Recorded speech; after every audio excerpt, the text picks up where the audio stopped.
studio, the shop, for another episode of Building the Kleine Scheidegg Train Station. I'm Hawley McLean with Trainli TV and the Alpine and Western Pacific Railroad, and we're coming up almost on the 1-year anniversary of where we actually started thinking about building this train station, where we were over in Europe and in Switzerland and measured everything. And then it went through all the steps that you've been following on the YouTube channel here of building this station. It is coming along quite nicely.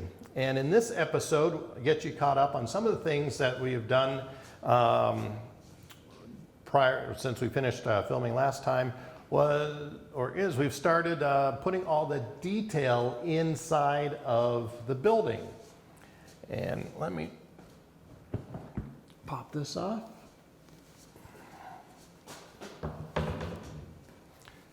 Now I've been trying to build this so that we have access to everything inside in case we need to clean it. You have to clean these from time to time. Even these are built pretty weather tight. Little spiders and things find ways of getting in there, and dust and so forth. So occasionally you do have to, a couple of times every few years or so, wipe them out and vacuum them and so forth. But other than that, they do maintain themselves very well. But also light bulbs might burn out or something, or you may want to add or change something inside the building. So that is how we've kind of made all these so I can easily access the inside. So we'll start here what we've done with the ticket office.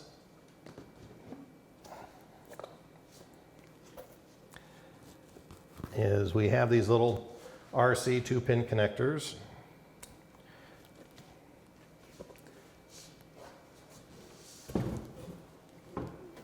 And inside we have the ticket office here with a couple of desks and so forth. And to lift this out, all right, there we go. Has a fairly tight fit in there. And whoops, we had one of our guys fall over. So we have the ticket counter that we placed in here, and some furniture, and a handful of people inside of that. So these floors just lift out, and they already have the furniture and people in place. And a couple of them have some little 2-pin connectors to plug the lights back in. And then up front here, we designed the gift shop for be able to access that. And we just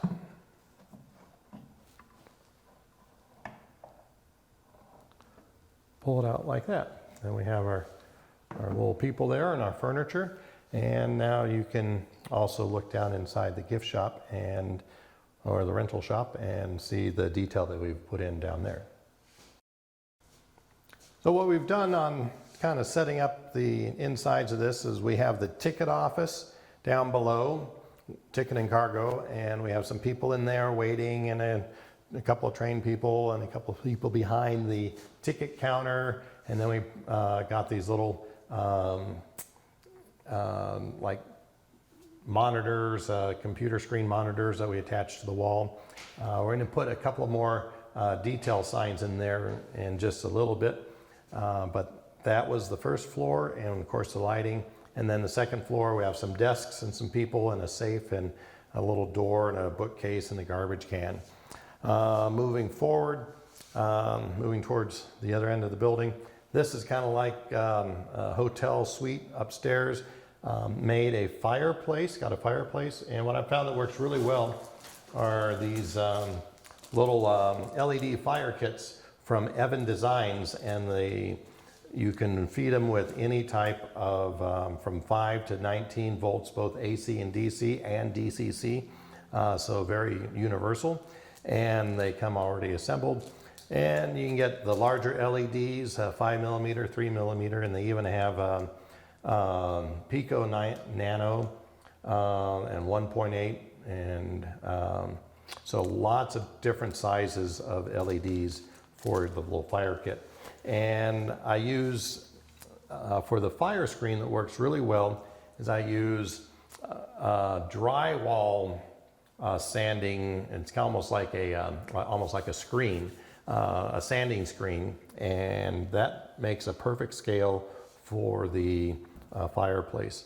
So those are just glued in there, and then the screen over it, and then they have a little piece of colorful cellophane that helps disperse the light from the LEDs to make it look more like a fire.